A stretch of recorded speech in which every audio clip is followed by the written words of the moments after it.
For decades, the United States locked away more than 20 metric tons of plutonium, material that once sat inside nuclear weapons. The plan was to dispose of it. The plan just changed. Last month, the Department of Energy invited 5 American companies to negotiate to take plutonium and turn it into fuel for the next generation of reactors. Our guest runs one of those 5. This is Advanced Nuclear.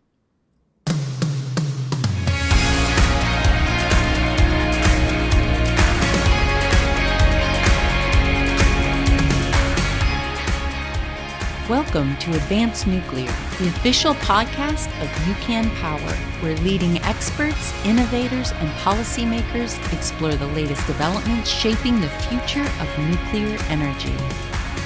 Thanks to our sponsors of Advanced Nuclear, whose support helps make these discussions possible. Cybernetic intelligence, sovereign compute, uncompromised security, and resilient power built end to end. Welcome to Advanced Nuclear, the official podcast of UCAN Power, the United Coalition for Advanced Nuclear Power. I am your host, Dominique Cooper. Here's a number most people may not have heard. The United States is currently storing more than 20 metric tons of plutonium from the Cold War nuclear warheads. For years, the plan was to dilute it and bury it. Last month, the Department of Energy did something different. It invited 5 American companies to negotiate to take that plutonium and turn it into fuel for the next generation of nuclear reactors. Our guest today leads one of those 5. Carl Perez is the founder and CEO of Exodys Energy, a New York-based nuclear recycling startup with a U.S. and French team of industry veterans. Their idea is simple but bold. What many people call nuclear waste, they see as fuel. And their process is designed so pure plutonium is never separated at any point, addressing one of the biggest concerns that has shaped the U.S. debate over recycling for decades. Now, I want to note that views expressed by our guest are his own and do not represent those of UCAN Power or its member organizations. Carl, welcome to Advanced Nuclear. Thank you so much, Dominique, for having me on the show. I've been a big fan, just following the previous recordings, and all the excitement around Advanced Nuclear is clearly culminating to a special moment, and we just want to make sure that we play our part in supporting that deployment. Awesome. Lovely. So, Carl, let's just get directly into it. Perfect. Before you found Exodys, you spent 8 years running a molten salt reactor company. In 2022, I learned that you pivoted and decided, hey, I'm going to start a recycling company instead. What is it that you saw that made you want to solve the fuel problem before the reactor problem? So, interestingly enough, I think the main problem that I set out to solve, when I was 21 years old, was how can we make energy poverty a problem of the past? And when we had the nuclear, I would say naissance before we got into the Renaissance, just the birth of nuclear power had so much promise, not just for the American people, but our world, and specifically the type of energy abundance that it could create. And obviously address a lot of the scarcity around the world that's driving the political strife that we even see today. So for me, it was always about how can we tackle energy poverty as quickly as possible? And nuclear power in 2014 was not the solution, or at least it was not appreciated as a solution as it is today. And so in 2014, I was still a 21-year-old senior in undergraduate studies at Babson College. I told myself, well, something's got to give on the nuclear side. And I was actually anti-nuclear. My family protested against the construction of nuclear power plants when they were in France. So I was born and raised in New York. So I'm American, but also have some origins from France. And we'll get a little into that later as to how that was particularly useful when we created Exodys. But again, the mission is, how can we solve energy poverty? And when we initially started working on Elysium, the whole idea was, how can we build a reactor or design one that addresses our key concerns that made us anti-nuclear in the first place, which is waste generation, proliferation concerns, passive safety. And what was interesting is when I first got involved, I was telling myself, instead of trying to debate the past of nuclear, how about let's work together on the future and what it should look like. And so that's the reason why we're designing a reactor that would be able to run on spent fuel, that was passively safe, from which you wouldn't be able to make any weapons out of. And very quickly, I realized that a lot of those notions were preconceived from my anti-nuclear past. And when you start looking at the data of what the current fleet does, it's really a remarkable industry to work in. And obviously, the promise of advanced nuclear is not lost on me, but what was interesting is if we didn't have fuel to power the reactor, what were we doing? Trying to build, $5 billion plants here and there. And so we actually wanted to run that reactor on spent nuclear fuel. So we did some initial tests at Idaho National Lab with the support of Argonne National Lab, where we actually created molten salt reactor fuel from spent nuclear fuel waste in small, 150 gram batches. So that was already a first inclination towards getting into the field of recycling. And then very quickly, what you notice is if you tie an entire recycling facility to the success of your reactor concept in the market, you're now adding or compounding a lot of risk in terms of the overall execution approach. And as I started being more appreciative of light water reactors and what they do, that's when we really got to the conclusion that we really need to help the current fleet power itself. We also need to be able to help the advanced reactor sector really get up and going. And we didn't feel that another reactor vendor was as needed as another fuel vendor. And so when we talk about recycling, for us, it's less about the waste minimization approach. It's more so about being able to create an abundant source of domestic fuel. So that sorry. Go ahead. No, it was just to say, so really that pivot was more looking at our financial models and telling ourselves we have a really compelling technology here that has far-ranging impacts that go way beyond fueling a molten salt reactor that we ought to put to good use for the U.S. industry. Yeah, as you know, like there's a lot happening in this industry. And I'm happy that we are spending time to talk more about the recycling side of nuclear fuel. So I don't want to assume that everyone that's listening to Advanced Nuclear, fully understands this part of the nuclear fuel cycle. And so could you do me a favor, for a new listener, maybe a college student or someone who's looking to potentially do a career pivot into nuclear, could you, walk us through, the words nuclear fuel, what it means and how Exodys fits into that? And then also as a follow-up, if you can talk about how the upcycle is different from how France or Russia has been doing this for the past, couple of decades? Right. So in terms of what nuclear fuel recycling is, simply put, spent nuclear fuel comes out of reactors, and to take it even at a higher level, the way you purchase uranium is quite complex, frankly. Let's say you want to make 1 ton of low enriched fuel for a reactor. You have to buy roughly 7 tons from the mine. Then you have to pay a conversion fee to transform that U3O8 yellow cake, which is this yellow powder that we typically see in the images representing uranium, to convert that into a gas, UF6. That gas is then enriched. So the utility then has to pay an enrichment service fee. Once it's enriched, you end up with 1 ton roughly of enriched fuel and roughly 6 tons of depleted uranium. Then you have to deconvert that material. And so usually a deconversion service fee is either spent with the enricher themselves or with a fuel fabricator. And then you have to fabricate into fuel, which you also pay a fuel fabrication service fee for.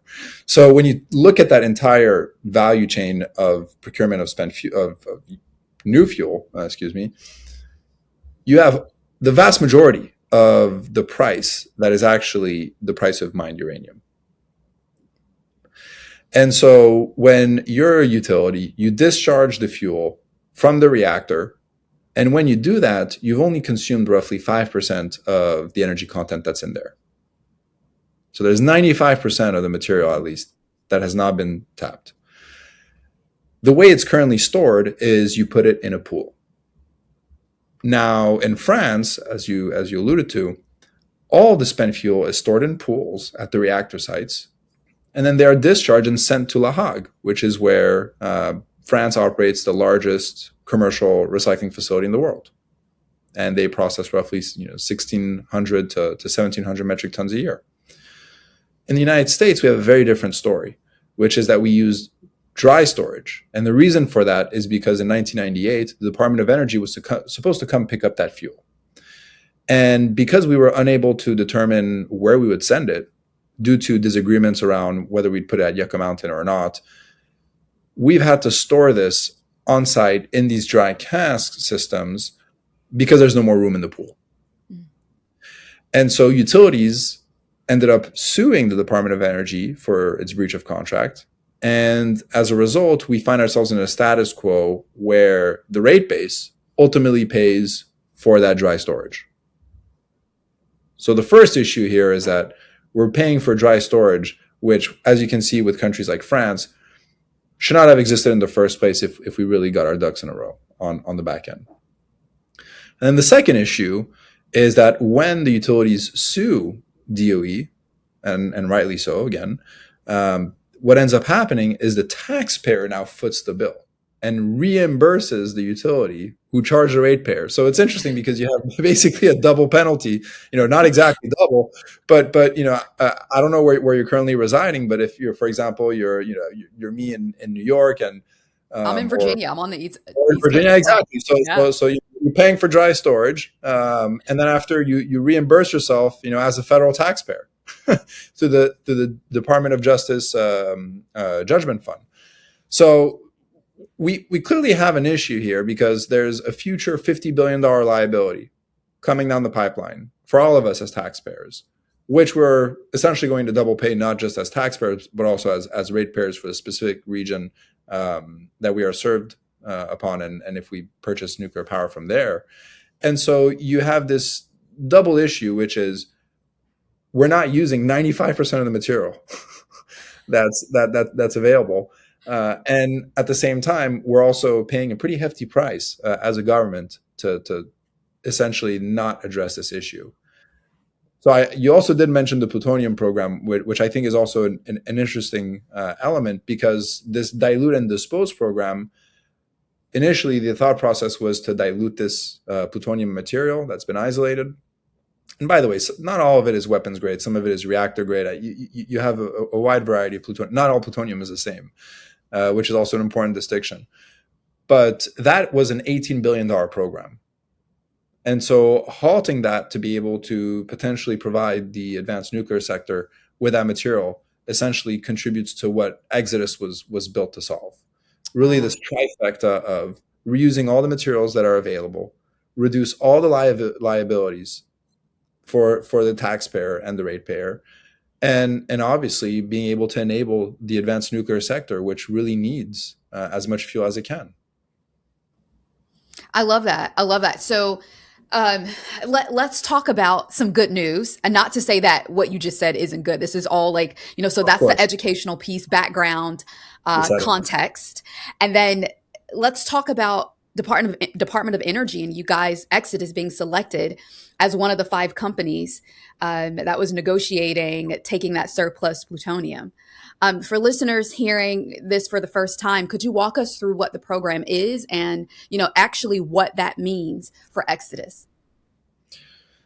So obviously we're in advanced negotiations, so this is not a done deal. And obviously we're mentioned amongst 5 companies that are in contention for accessing that material.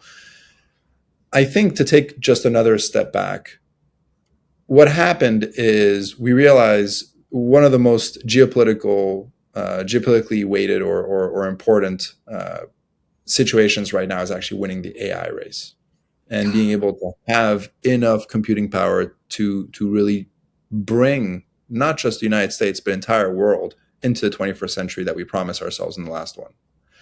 And to be able to meet the needs of that AI race, we need significantly more power.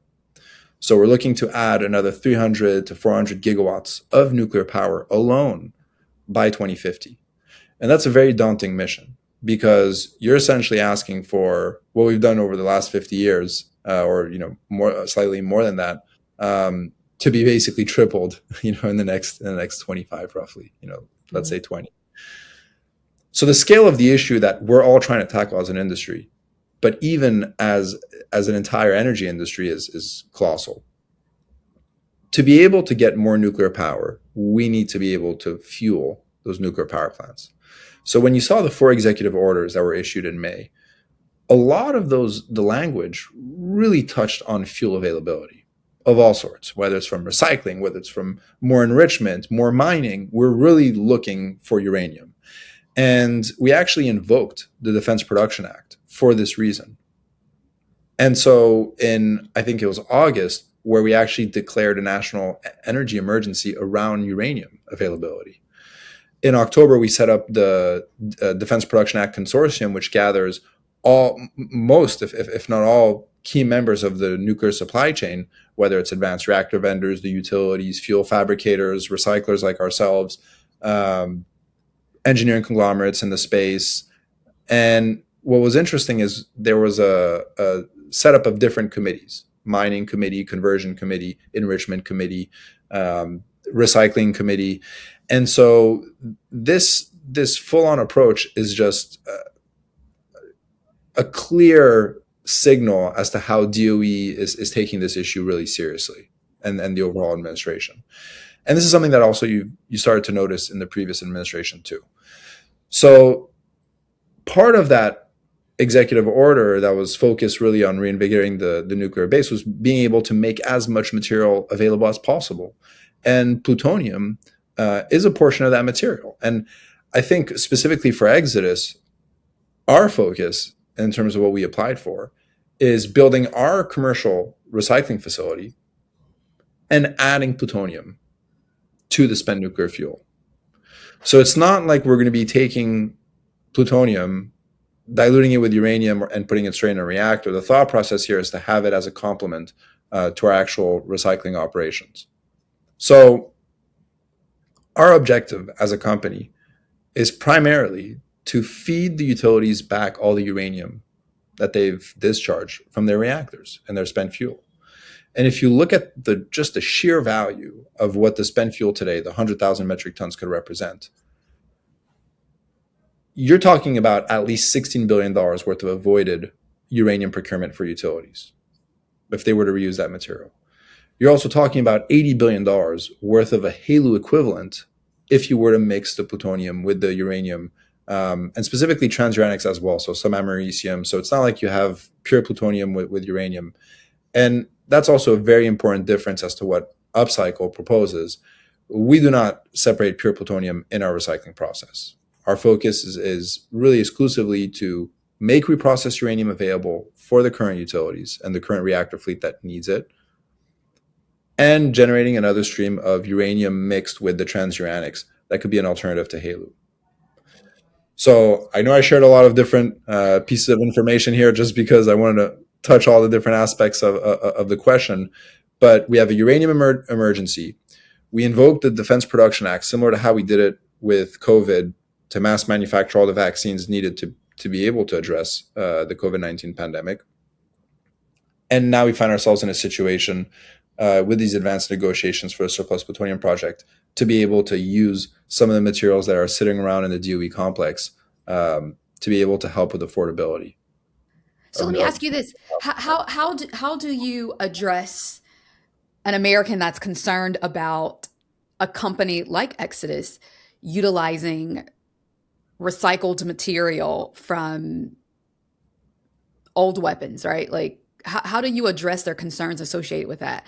I know, I mean, as someone who values the importance of being educated so that, you're just not like exercising fear out of just pure ignorance, right? Like just educating yourself so that you know and understand, so that you can ask meaningful questions. But, for that American that may be a bit concerned about you guys like reusing materials from old weapons, like what does that look like? What is your pitch to that American? And this was not even a part of my questioning. Just Oh, saying. and Yeah. this is the best part, right? Because I think the nuclear industry is at its best when the general public, especially as someone who was anti-nuclear like myself, to see the people behind the industry. And coming back to your question specifically, one of the reasons why I was anti-nuclear was weapons proliferation. And it's only later that I realized that we're already using plutonium in our reactors. And the reason for that is because once you start burning up the fissile material in fuel, at some point you actually start generating some plutonium from the U-238 that's present in the fuel. So technically we already burned plutonium in today's reactors.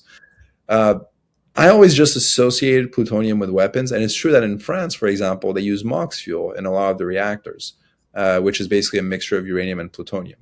And that plutonium essentially replaces the need for enrichment. So that's at least the French narrative.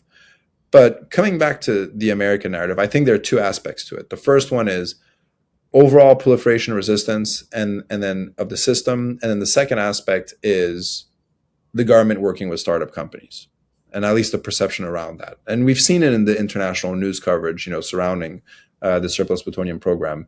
And I think it's important for the American people to understand that this process was extremely robust and extremely rigorous in terms of what is your DOE authorization plan, where are you signing this, who are the partners.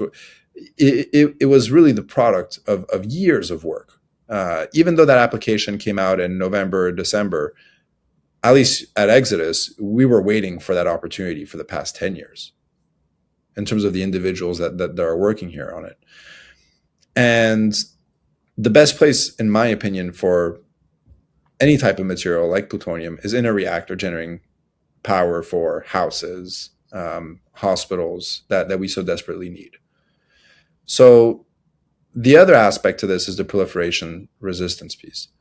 That also has to do with where you do it. And part of our plan that we submitted is actually to do this, in the vicinity at or near SRS. And these are part of the negotiations that have to take place. Where exactly? What's your material allotment? That there's still several issues that need to be nailed down so that we can even justify the financial outlay around this facility, for example. Even though we have customers involved in that process on the actual recycling service that we're providing for commercial spent fuel, it's also important to make sure that we have the advanced reactors ready to actually use that material. And the reason why Exodus has been primarily focused on working with utilities and recirculating the reprocessed uranium to them is because that's a bankable market today. Whereas if we were to build a recycling facility purely on the idea of fueling advanced reactors, they would not be considered credible offtakes today. That's something I hope will change, but that's just not the case today. So on the proliferation resistance piece, it's also important to understand that we degrade the isotopic vector of the fissile material that we'd be recovering. Because essentially what you're doing is by diluting this plutonium, whether it's reactor grade or weapons grade, you're now mixing it with the spent nuclear fuel. And the plutonium that's in the spent nuclear fuel that also has a degraded vector. So our entire mission has been a mission of non-proliferation. And so the surplus plutonium program only reinforced our ability to execute on that mission to completely de-weaponize stockpiles. So for the American people, what I would say is we're saving $18 billion for the taxpayer, at the very least, just on the cost of the dilute and dispose program. And those are older numbers. Obviously, those numbers may have changed and could have increased, if not double over time. So what we're really trying to do is avoid $18 billion of taxpayer money being spent, avoid another potentially $50 billion of litigation from spent nuclear fuel that we can minimize by actually getting ahead of this. So for us, the surplus plutonium mission is enormous because we're really putting three things into one program, which is recycling the spent nuclear fuel from commercial nuclear power plants, and finally addressing that issue. At the same time, getting rid of isolated plutonium. And by the way, isolated, the plutonium is very securely stored. I mean, DOE and NSA know exactly what they're doing. I want the American people just to rest assured that Yes, uh, same. Yes, same. you, I mean, the general public, even as someone in the industry, I always love how secure and rigorous and disciplined this industry is. But really, that program has showed an even more comforting picture for the old anti-nuclear self that I used to be. So again, I think what we're trying to do is save the taxpayers a lot of money that could be used for other programs, frankly, independent of the energy sector, and at the same time be able to solve these longstanding issues that have really slowed down the nuclear sector. I mean, I think if nuclear power were more prevalent and had delivered on its promise in the 70s, we'd be living in a completely different world. And recycling brings that independence by having a completely domestically sourced or a domestic source of fuel, to be more precise. I think what's often forgotten is that in 1993, we started the megatons to megawatts program, where the United States and Russia agreed to use each other's high enriched uranium by downblending it and putting it into reactors. So for a good 20 years, 1 out of 10 light bulbs in the United States were actually powered by material that was originally destined to destroy us. So this wouldn't be the first time that material that had other uses gets repurposed for completely peaceful objectives. And I have to say that megatons to megawatts project was one of the most remarkable geopolitical victories for just global peace. And I think that a world where there's less material of this sort is important, because the real war is, as I mentioned earlier in the podcast, the war against energy poverty and all the strife that comes out of it. I like that. You gave like two really good hot takes in just that response, so I know it's going to hit very hard, especially for that everyday American, right? Like you're talking about potential tax savings, right? And the energy poverty issue, and I don't think some people realize just how vitally important it is to address this issue. We should have been doing it yesterday, but I'm happy that we're making progress today. So you have an interesting team of collaborators, right? You have folks from here, the U.S., and you also have folks from France. Could you expound on what that kind of team brings to the recycling problem?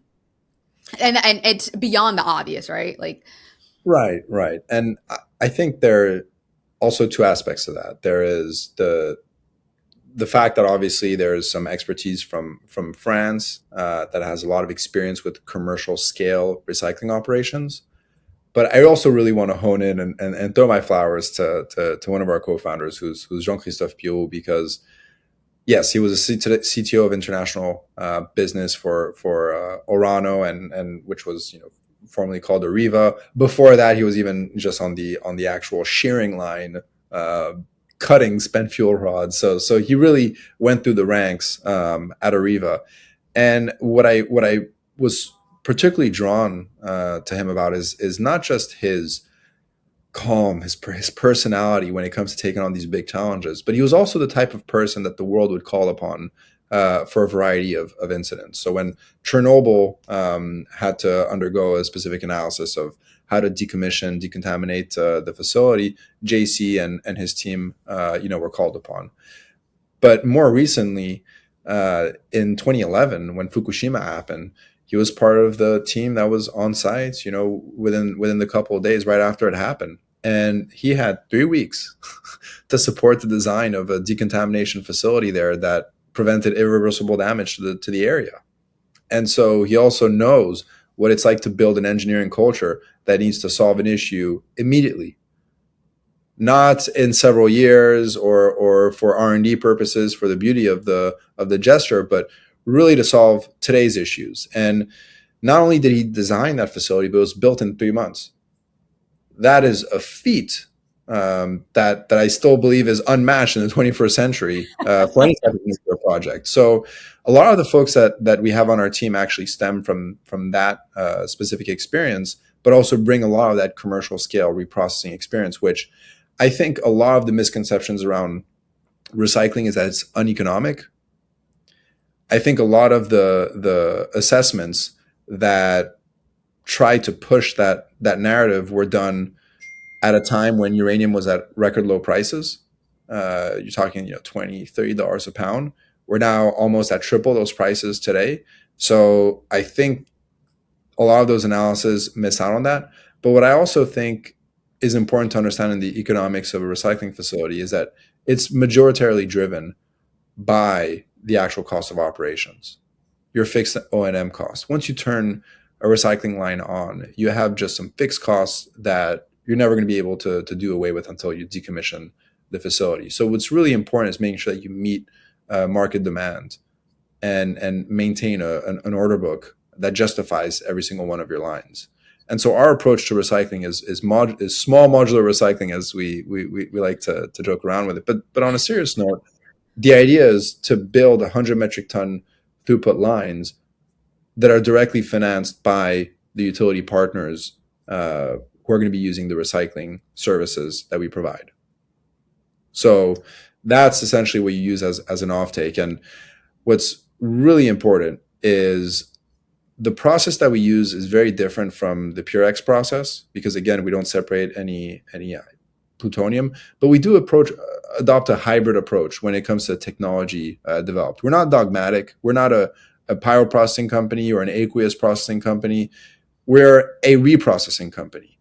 Our objective is the outcome, which is making sure that we can actually commercially recycle fuel for our clients. But our clients are the ratepayers. Our clients are the American people. The utilities that we work with are our partners to be able to deliver affordable power. And there's no reason to use recycling if it's not to make energy less expensive for Americans. Let me ask you this. What does this mean? What is that? So what you guys are doing, could you share what that means for workforce development? Like what would it take to stand up an SMR on the recycling side, like a small modular recycling facility, right? Like and I wanted to be clear about that because we know the term SMR. So I love that. So I was like, I'm going to play with it. What would that look like from a workforce development perspective? So I'm so glad you asked that question because you'll probably read in my bio that there's all these, co-chair of the DPA consortium and all these different, industry positions. But the one I'm most proud of is as a member of the Industrial Advisory Board for Advisory Council for Excelsior University, which is a remote university program. It's an online program. And the average enrollment age for their program is somewhere in the mid-30s because it's a lot of naval reactor operators that come out of the Navy and are looking to get some of their remaining courses and credits to be actual reactor operators for the commercial fleet. And in that role, a lot of it is thinking about what does the workforce need to learn today so that when we go and operate these facilities, whether it's the advanced nuclear facilities, whether it's the added light water reactor nuclear power plants that are being built or have been built, whether it's recycling facilities. We really need an all of the above approach when it comes to the talent that we can attract. My background is not even technical. I came from a business school. So, but again, there's room for anthropologists. Public engagement is one of the most important aspects of everything that we do. I've done a couple of these public engagement, panels in upstate New York, just educating folks on and not educating them, really informing them, sharing another lens of information that when I was anti-nuclear, I wish I had.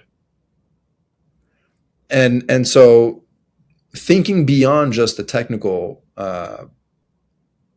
personnel and technical staff, we need all types of individuals in this nuclear sector right now. And I think, even folks in the marketing, doing marketing majors, we need an even stronger narrative for nuclear. So there really is room for everyone. And I have to say, coming into this space at 21 with no technical background, I generally thought that there would be so many more obstacles to just be able to work in this space and thrive in this space. But I have to say, it's also one of the most welcoming industries I've ever seen, because you're working with people who have backed nuclear in through thick and thin, even when everyone in the world thought that it was a bad solution, who are like, no, we really need this, it's important, and we've stuck it through, and it's the reason why we're experiencing this renaissance. So for the workforce development, yes, we need more trades, we need more welders, we need more electricians. There's a lot of work that's being done in that domain. But I would really use this opportunity to also call all those non-technical folks who have a really important place in making sure that nuclear is successful, and don't feel that without a technical background, they cannot be tremendously impactful. I mean, that was beautifully said. And it definitely marries with my exact sentiments around workforce development, which is a passion of mine. I loved that you made space for those non-technical people, because when you look at an industry like energy, and maybe you're not as informed, and I loved the switch in terminology, not educating them, but informing them. I love that switch. So thank you also for mentioning that. But informing folks who may not necessarily have that information, or even feel encouraged. It's like, I want to do a pivot. The energy industry, there's a lot happening there. What do I do? And you beautifully said it. So thank you. We are running very close to time, and I love to do a lightning round with you if you are okay with that. Of course. First question: one policy change you would love to see this year? Interestingly enough, I think all of the policy movements have been enacted. It's really about industry delivering. And I think if there's one policy change or proposal, is finding an incentive structure for the entire supply chain that needs to support the recycling sector. Reprocessing the materials is one thing, but then you need to refabricate that material. And being able to motivate the fuel fabricators is a discussion that I believe has not hit the mainstream enough in terms of the recycling industry. And with the DPA consortium, we actually have been gathering all the elements of the value chain, the fabricators, the recyclers, the end users. And this has been a phenomenal exercise. So if I had to say one policy change, it's just continuation of the DPA consortium work that we're doing, and implementation of the recommendations that we're going to put out in a month from now. So I'm going to do something a bit different. Could we pull the thread on the fabricators comment? You said that there just doesn't seem to be a lot of motivation in that space. Could you expound on that? I think the motivation is starting to get there. It's just that making advanced reactor fuel with transuranics, to justify the financing behind those lines, you need to be able to have bankable, near-term advanced nuclear reactor demand. And until a lot of these have started to get to their commercialization, past these pilot programs, and start to mass manufacture, that's what's really going to motivate the advanced fuel fabrication chain to really stand itself up, independent of transuranics, right? We're also talking about metal fuel for fast reactors. The TRISO industry has been making a lot of very interesting steps forward. But again, their scalability relies a lot on advanced reactors coming into the market that use those materials. So I think recycling provides a pretty unique opportunity. This is a longer than 60-second conversation. I think recycling definitely offers a very unique opportunity for advanced reactor fuel fabrication. And I think ARPA-E caught on this, which is the reason why they recently put out a program called HORNIG to actually qualify advanced reactor fuel. If I will say anything on the policy, going back to the policy front, it's perhaps accelerating fuel qualification in terms of making it a bit more expedient instead of over a decade, cutting it down to the 5-7 year time frame. So I think that could be a policy change, if anything, that helps accelerate the deployment of advanced nuclear. And it's not what our business relies on, but it's something that will help the recycling industry as a whole. So the interesting thing about your response is that it just addressed two of the remaining questions that I had. So I'd say the last Perfect. lightning round question. What's the best piece of advice you would give to a young engineer who wants to build something in the nuclear energy space today? Pack your passion. I think passion is what makes everything easier, no matter what it is you do, whether it's in the nuclear industry or in others. And I think there's a focus today on building better mousetraps, whereas we just need to build one. And I think for us, when we pivoted to the recycling space, one of the most full circle moments for me was initially we were all competitors in the advanced nuclear reactor space. And shifting into the recycling sector has effectively converted all these former competitors into potential customers. And I think if you're an engineer today, what are some of those cross-cutting picks and shovels businesses that are perhaps not focused on as much today that actually help you make a bigger impact? I mean, just on a business side, the valuations that we can hit with our recycling business are as high as for the reactor business, but you get to do it in a shorter time frame with less capital. So I think that there's more than just recycling, more than just reactors that ought to merit more attention. So you don't necessarily have to stick to someone else's path or try to build a better mousetrap. I would advise towards looking at some of the unexplored paths in this space. Materials qualification, fuel fabrication is one that recently got a lot of attention. Enrichment, but there's a plethora of other subsectors that need a revamp. Carl, I just want to say you are on a fascinating journey, and I am appreciative of the work that you're doing at Exodus and so much of the wisdom that you shared on today's call. So thank you for being with us on Advanced Nuclear. Of course. And right back at you. Frankly, being able to give a platform for the innovators in the space, beyond myself and throughout the value chain of the nuclear industry, I think is critically important and does something even more powerful than what we do, in our own corners, in our labs. So thank you for what you create for the nuclear industry, and hope this was an interview that lived up to the hype. Truly appreciated meeting you, Dominique, and talking about some of the topics that perhaps could benefit from another perspective. Yeah, and I really want to foot stomp what you mentioned earlier about how welcoming the nuclear industry is. As someone who is it's making my way back into the industry, I am just always impressed. I have not had one experience, and prayerfully not any in the future, where I didn't feel welcome. So, hey guys, you're out there listening. This is a welcoming industry. Please come join us.